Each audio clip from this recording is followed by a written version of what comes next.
dari Bidang Minat Kesling Angkatan 2020. NKPP Perubahan Iklim dan Pemanasan Global, dosen pengampu Dr. Ofriani Jufri Semampo, SPI MKes. Ini adalah Bumi, planet yang kita huni. Sayangnya, saat ini planet kita dalam kondisi yang tidak baik untuk dihuni. Bumi sedang menghadapi efek perubahan iklim yang mempercepat kerusakannya, atau yang lebih kita kenal dengan pemanasan global. Jadi, apa itu perubahan iklim? Perubahan iklim adalah perubahan jangka panjang dalam distribusi pola cuaca terhadap suhu bumi secara menyeluruh, dengan dampak yang besar dan terjadi secara berkepanjangan.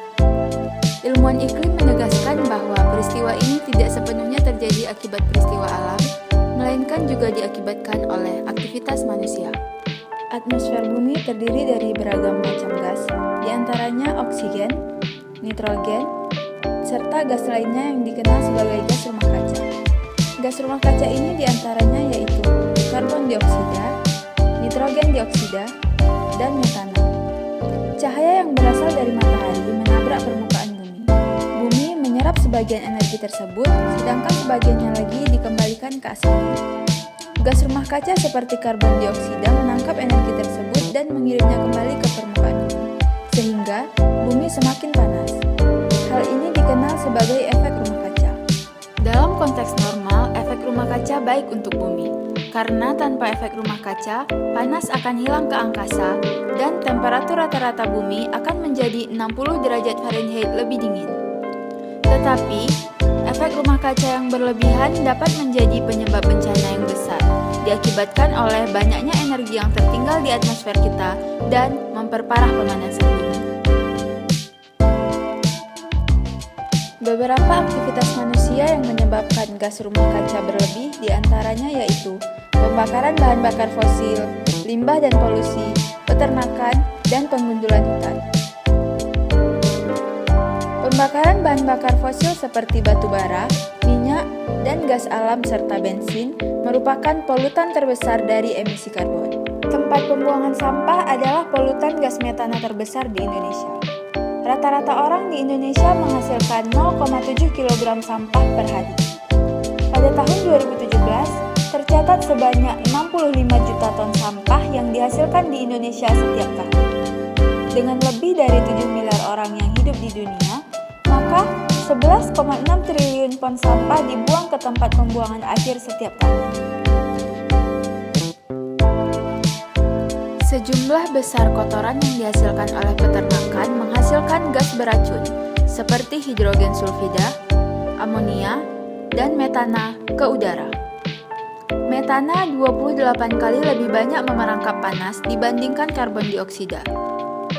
Lebih dari 56 miliar hewan dipelihara secara mendunia setiap tahun untuk keperluan konsumsi.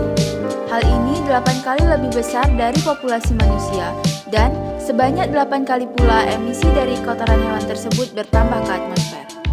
Hutan tropis menyimpan karbon di tanah dan pepohonan. Seperti spons, hutan tropis menyerap karbon dioksida yang dihasilkan dari pembakaran bahan bakar fosil sebagai sumber energi. Kita membutuhkan hutan dengan luasan besar untuk meredam dan melawan perubahan iklim serta menjaga bumi. Tetapi yang terjadi kita melakukan sebaliknya. Di Indonesia, hutan rawa gambut lenyap akibat pembalakan, kekeringan, dan dibakar untuk perluasan kelapa sawit. Lahan gambut ini menyimpan karbon yang sangat besar. Ketika mereka dikeringkan dan dibakar, akan menjadi sebuah bom karbon yang melepas hampir 2 miliar ton karbon dioksida berbahaya setiap tahun.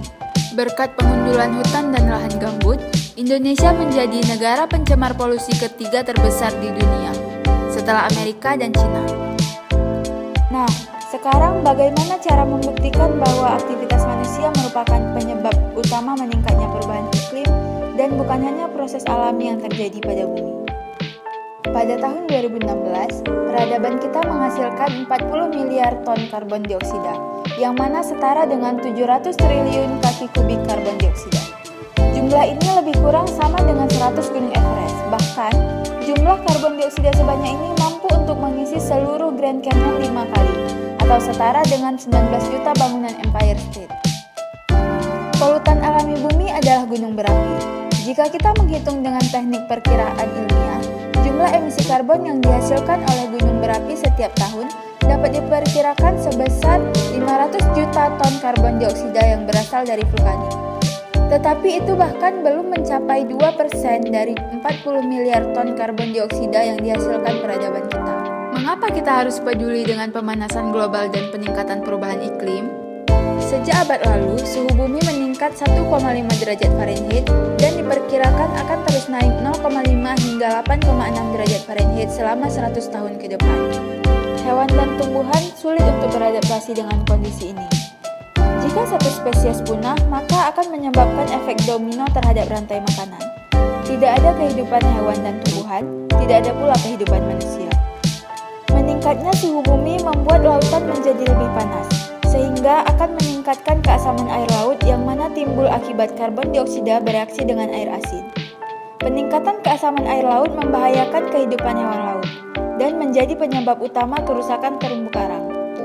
Kenaikan suhu air laut hingga 4 derajat yang diakibatkan oleh pemanasan global juga akan menyebabkan sekitar 89% terumbu karang di wilayah Pasifik Barat dan sekitarnya mati. Ini tentunya menjadi masalah besar karena sekitar 1 miliar orang menggunakan kehidupan laut sebagai sumber protein utama mereka. Perubahan iklim juga menyebabkan bencana alam yang terjadi secara intensif, seperti banjir, angin topan, gelombang panas, tornado, bahkan kekeringan. Di Indonesia, Badan Nasional Penanggulangan Bencana atau BNPB mencatat terdapat lebih kurang 17.000 kejadian bencana di Indonesia dalam 10 tahun terakhir. Kejadian itu terdiri dari banjir 6.261 kejadian, puting beliung 5.128 kejadian, tanah longsor 4.077 kejadian, kekeringan 637 kejadian, kebakaran hutan dan lahan 620 kejadian, gelombang pasang atau abrasi 167 kejadian, serta letusan gunung berapi 52 kejadian. Di Indonesia, pemanasan global ini salah satunya berdampak pada tenggelamnya 2 wilayah bagian dari sebuah desa di Kabupaten Demak, Provinsi Jawa Tengah karena banjir rob. Daerah tersebut diketahui memiliki luas wilayah 89.743 hektar dengan panjang pantai 34 km. Namun saat ini abrasi sudah meluas hingga area 798 hektar.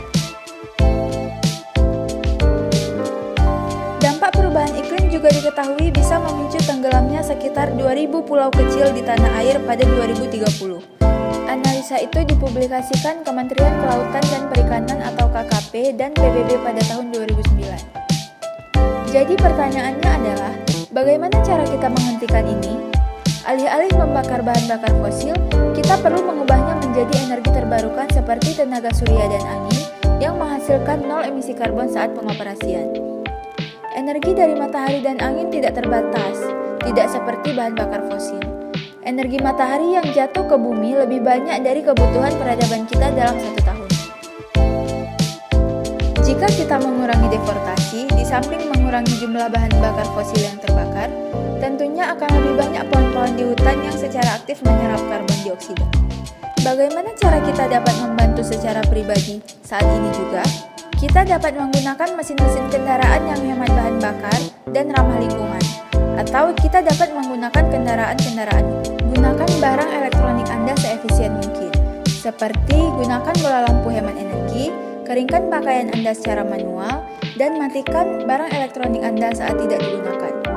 Kurangi, gunakan kembali, daur ulang, dan tentunya sebarkan pengetahuan dan kepedulian Anda terhadap perubahan iklim. Ingatlah, perubahan iklim merupakan persoalan yang sangat nyata dan berpengaruh terhadap bumi. Bumi adalah rumah kita. Meskipun kita adalah masalahnya, namun kita juga dapat menjadi solusinya.